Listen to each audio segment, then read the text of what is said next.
Welcome students in today's lecture. In the previous lecture we have completed 1.2 and in this lecture we are going to start 1.3. But before we are going to start 1.3, let's do some activities and questions related to 1.2. 1.2 के कुछ questions लेते हैं और कुछ activities के examples लेते हैं, उसके बाद हम शुरू करेंगे 1.3. So पहले पेज नंबर 6 पे, see on page number 6. Page number 6 पे लेसन्स के बाजू में कुछ क्वेश्चंस दिए गए हैं, तो उन क्वेश्चंस को पहले थोड़ा डिस्कस करते हैं कि उसके आंसर्स क्या है.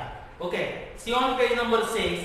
पेज नंबर 6 पे देखो यहाँ क्वेश्चन है पिक्चर के नीचे. In what way is a work of fiction different from a fact file. Okay, मतलब फिक्शन का काम, फिक्शन का राइटिंग और फैक्ट फाइल का राइटिंग, इन दोनों में डिफरेंस क्या है? What is the difference between fact file and fiction? Okay, so fiction क्या है? Fiction, in fiction we can write anything. Okay, we can write about anything, that is the fiction. But in fact file, fact क्या होती है? Fact is a truth. Fact means true things. Fact क्या होता है? True things होता है. So we can write true things in fact.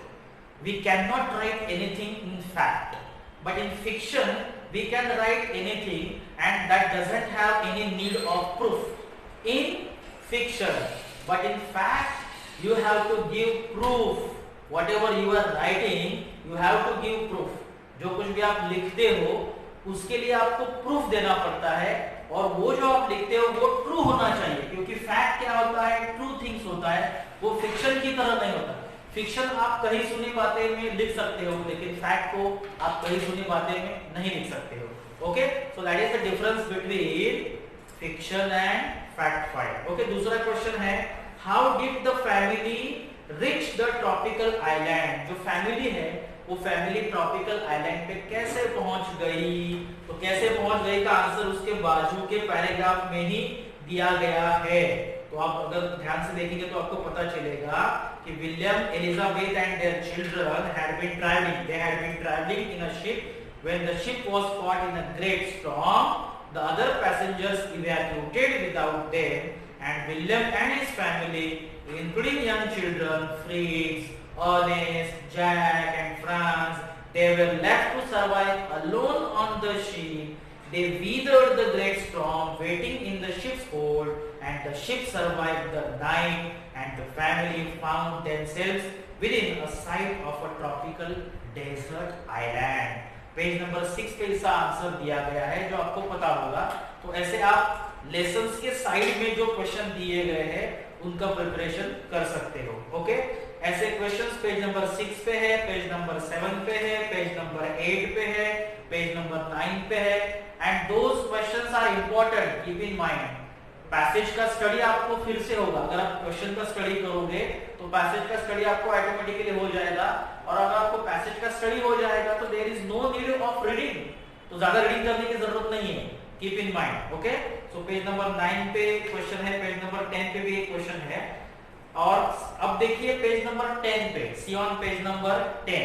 Page number 10 पे क्या है? वर्कशॉप है, इंग्लिश वर्कशॉप एक्टिविटी है. सो क्या एक्टिविटी है? तो एक दो एग्जांपल हम देखते हैं.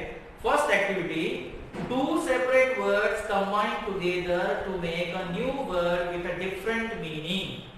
They form compound words. See, two words combined together with different meaning. दो अलग-अलग शब्द एक हो जाते हैं, लेकिन उस बने हुए शब्द का मीनिंग अलग होता है. उसे हम क्या कहते हैं?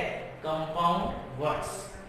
Using a dictionary find the meaning of the following compound words. अब नीचे आपको 6 कंपाउंड वर्ड्स दिए गए हैं, उसका मीनिंग आपको लिखना है with dictionary, with the help of dictionary. आपको डिक्शनरी लेके बैठना है. डिक्शनरी लेके बैठो, वर्ड को ढूंढो, सर्च करो, उसका मीनिंग देखो. जैसे पहला वर्ड है आर्म लोड्स. फर्स्ट वर्ड क्या है? Arm loads. अब आर्म लोड्स का मीनिंग क्या है? आर्म लोड्स का मीनिंग है the amount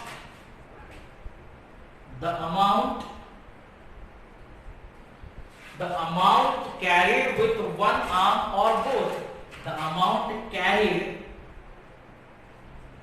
with one arm or both. The amount carried with one arm or both, that is called arm loads. Okay? और उसमें दूसरा वर्ड है फुटप्रिंट्स. फुटप्रिंट्स क्या है? तो फुटप्रिंट्स है, पहले मैं वर्ड लिखता हूं, फुटप्रिंट्स. ओके, तो फुटप्रिंट्स का मीनिंग क्या है? पग मार्क्स और foot marks. You can write पग मार्क्स और फुट मार्क्स. उसका और एक मीनिंग लिख सकते हैं, impression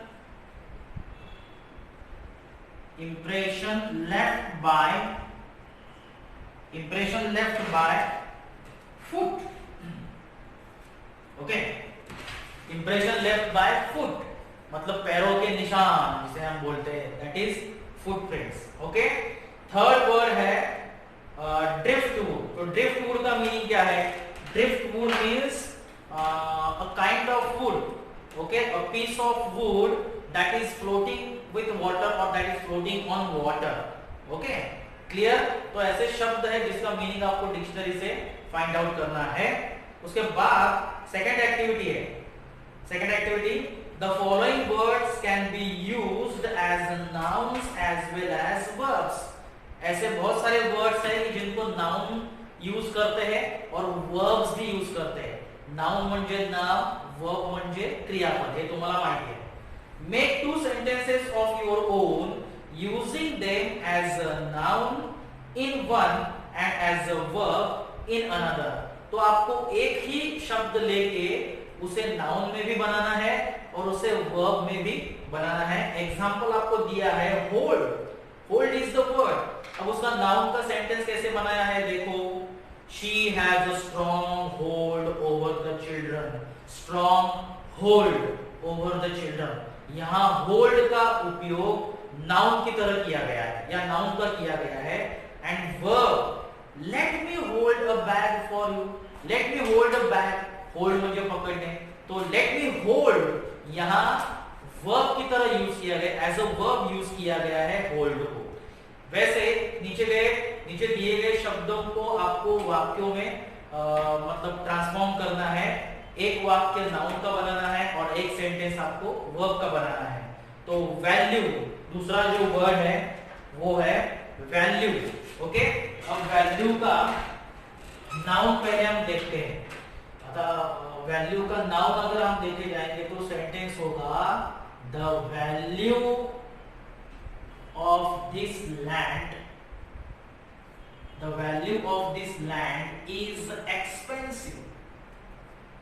Is not affordable. You can write the value of this land is not affordable or the value of this land is expensive. यहाँ value noun की तरह यूज की गई है.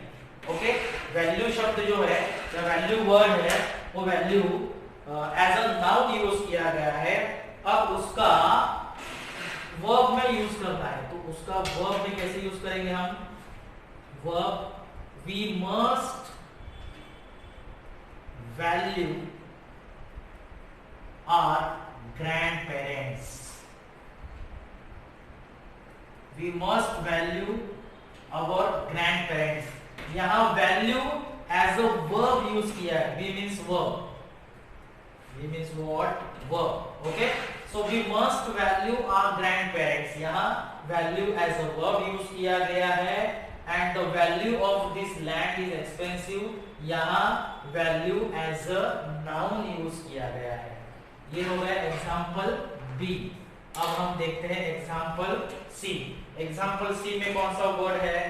नॉट. ओके, अब नॉट को नाउन की तरह यूज करना है. तो पहले हम नाउन की तरह उसको यूज करेंगे. नॉट.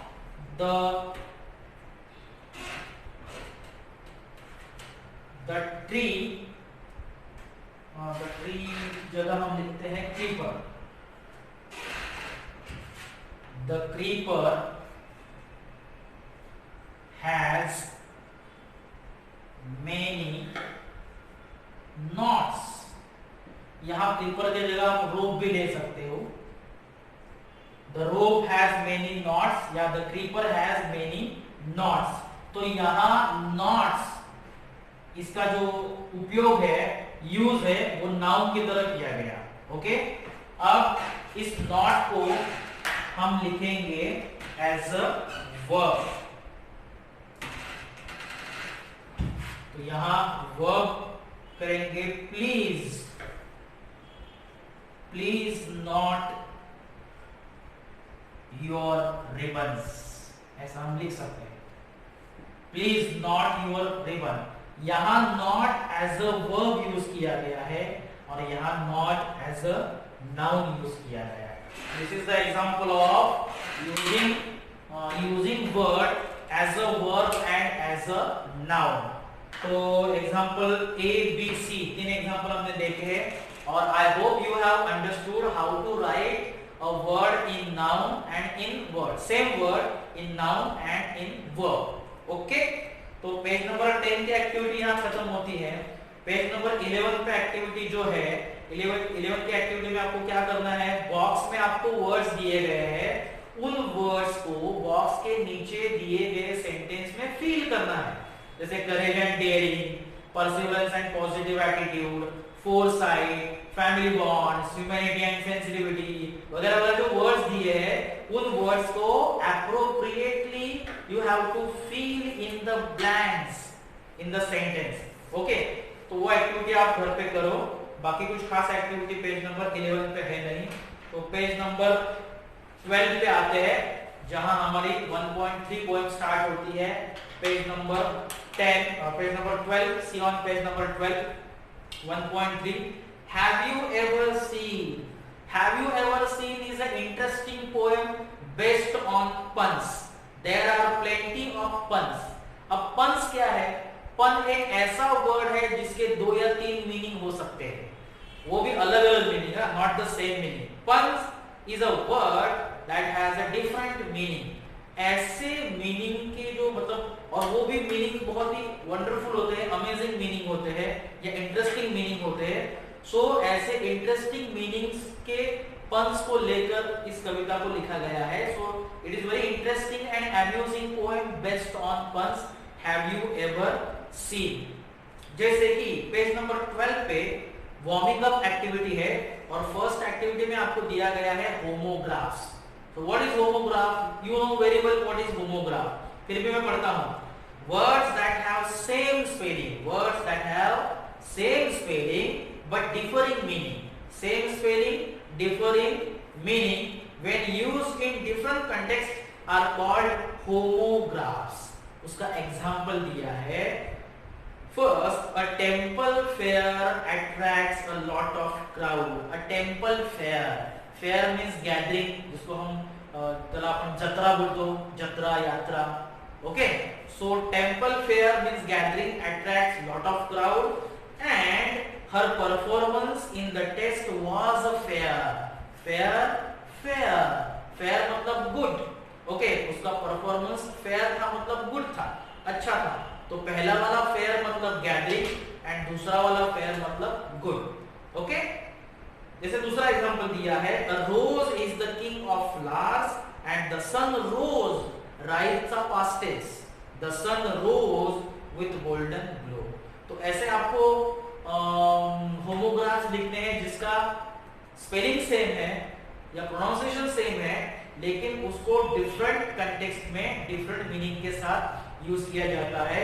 जैसे कि वर्ड है hail, then light, then act, object, hold, बहुत सारे, इनको हम होमोग्राफ्स कहते हैं जिसका मीनिंग अलग अलग है। ओके, तो पेज नंबर 13 पे आते हैं। पेज नंबर 13 पे हमारी पोएम है, बहुत ही छोटी सी पोएम है, it's a very small poem. Have you ever seen? Have you ever seen? As I told you, interesting poem, amusing poem. There are plenty of puns in this poem. Okay, so see first answer. Have you ever seen?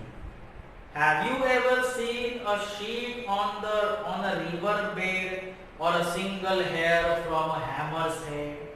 Has the foot of a mountain any toes and is there a pair of garden hose? So have you ever seen sheep on a river bed? River bed. अब river bed, bed कैसा होता है, जब जिसके ऊपर हम सोते हैं वो बेड, और रिवर का बेड, तो रिवर का बेड अलग है। रिवर का बेड मतलब क्या, जैसे हम बोलते हैं कि boundary of the river, river की बाउंड्री होती है, नदीचं काठ त्याला आपण बोलतो, that is bed, river bed, त्याला नदीचं पात्र पण बोलतात. So that bed, okay, part of river, it's a part of river and it is not the object that we sleep, on which we sleep. River bed means not the object on which we sleep. वो bed का meaning अलग है और जिसके ऊपर हम सोते हैं वो बेड अलग है. Okay, so have you ever seen a sheet on a river bed or a single hair, okay, single hair from hammer's head. Hammer के हेड को कभी हेयर देखा है, हैमर का हेड. अब हैमर का हेड क्या है, जिस हेड से हम कीले को ठोकते हैं उसे हम हेड कहते हैं. सो अगर इस हेड में हेयर है तो क्या हैमर के हेड में हेयर है?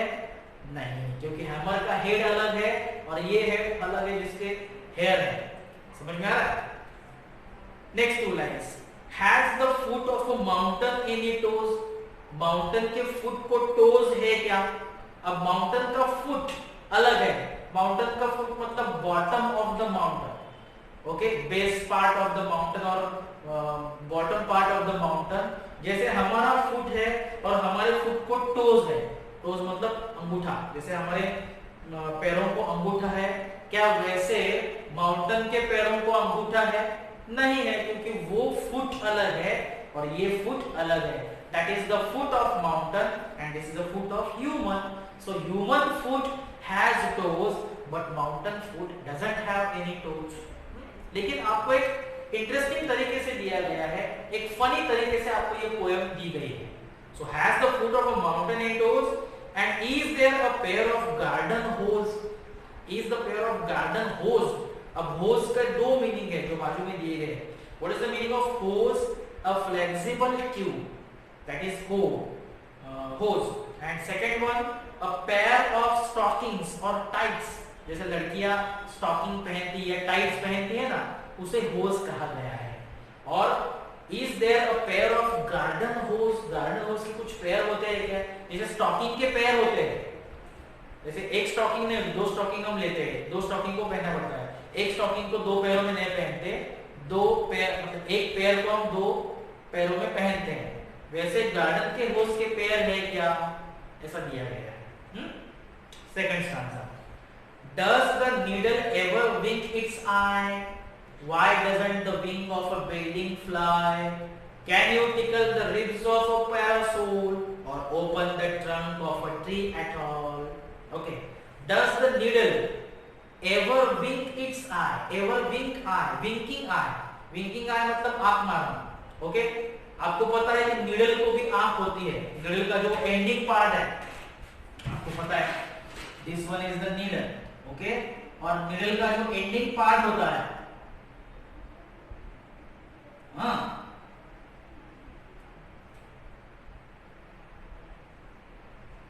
एंडिंग पार्ट जिसमें हम धागा डालते हैं, तो इसको बोला गया है आई. आंख मिचकाना. जैसे हम हमारी आंख मिचकाते हैं, वैसे क्या नीडल उसकी आंख मिचकाती है या विंकिंग करती है? नहीं, क्योंकि ये जो आई है वो आई आर्टिफिशियल है और हमारी जो आई है वो नेचुरल है. उसको हम पलक झपकना कहते हैं. तो ये पलक नहीं झपक सकती, लेकिन हम पलक झपक सकते हैं. Okay. Does the needle ever wink its eye? Why doesn't the wing of a building fly? Wing of building, जैसे बर्ड को विंग होता है, okay. With the help of wings, birds fly in the sky. लेकिन building को जो wing होता है, क्या बिल्डिंग की बिल्डिंग विंग लेकर फ्लाई करती है? नो. बिल्डिंग की विंग क्या है? Part of the building, artificial part made by cement. लेकिन बर्ड का wing not made by cement. Bird का विंग क्या है? नेचुरल विंग है. उसका पार्ट ऑफ बॉडी है. जो विंग बर्ड को उड़ने में मदद करता है वो विंग, और बिल्डिंग का विंग. ओके. देखो कैसे दिया गया है. Can you tickle the ribs of parasol? Can you tickle the ribs? Tickle. Tackle मतलब खुजाना. ओके. रिब्स मतलब ये हड्डियां होती है, इसको रिब्स कहा गया है. और किस रिब्स ऑफ पैरासोल। पैरासोल क्या है? पैरासोल का मीनिंग दिया गया है अम्ब्रेला। जैसे अम्ब्रेला के पार्ट होते हैं जिसको अम्ब्रेला की हड्डियां भी कह सकते हैं। तो क्या अम्ब्रेला की हड्डियों को हम खुजा सकते हैं जैसे हम हमारी हड्डियों को खुजाते हैं? तो क्या जैसे हम खुद को टिकल करते हैं या दूसरों को टिकल करते हैं, क्या वैसे पैरासोल की रिब्स को हम टिकल कर सकते हैं? नहीं। और open the trunk of a tree at all, tree का ट्रंक ओपन कर सकते हैं क्या? अब देखो ट्रंक, ट्रंक ये पन है यहाँ, तो ट्रंक मतलब ट्री का ट्रंक। अब ट्री का ट्रंक क्या होता है? ट्री का ट्रंक होता है, इसे हम ट्रंक कहते हैं। ये है ट्री का ट्रंक। क्या इसे हम ओपन कर सकते हैं? नहीं। तो कौन से ट्रंक को ओपन करेंगे? ट्रंक मतलब पेटी। ओके, जरा बोलते ना आप पेटी उगड़ दो। सो ट्री के ट्रंक को क्या हम उस पेटी की तरफ ओपन कर सकते हैं? नहीं। ओके, और last stanza, are the teeth of a rake ever going to bite, have the hands of a clock, any left और right? Are the teeth of rake. अब रेक क्या है? Rake is a garden tool. Garden tool को teeth होते हैं, जैसे हमारे teeth होते हैं वैसे गार्डन टूल के भी टीथ होते हैं। तो हमारे टीथ बाइट करते हैं, हम बाइट करते हैं दूसरों को या खाना खाते समय बाइट करते हैं। क्या वैसे गार्डन टूल के टीथ बाइट करते हैं? नहीं। Those are artificial teeth. Have the hands of clock, any left और राइट हैंड? जैसे हमारा लेफ्ट हैंड है, राइट हैंड है, क्या वैसे क्लॉक के भी लेफ्ट एंड राइट हैंड्स है क्या? नहीं। Can the garden plot be deep and dark? Garden का plot, plot is the place. Okay, जैसे किसी स्टोरी का प्लॉट होता है वो डीप एंड डार्क होता है, वैसे गार्डन का प्लॉट डीप एंड डार्क है क्या? और last line, what is the sound of birch bark?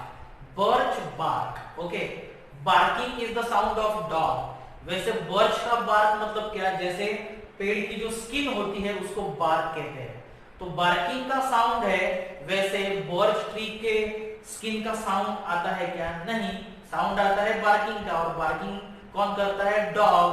Birch tree barking नहीं करता, लेकिन यहाँ बर्च का बार्क मतलब बर्च की स्किन। तो यहाँ बार्क वर्ड पन है, जो एक प्रकार का साउंड भी है और पेड़ का स्किन भी है। तो इस तरह से पेज नंबर 13 पे हमारी हैव यू एवर सीन ये पोएम कंप्लीट हो गई है। उसकी एक्टिविटीज हम अगले लेक्चर में देखेंगे और यहाँ हमारा लेक्चर स्टॉप होता है। Thank you.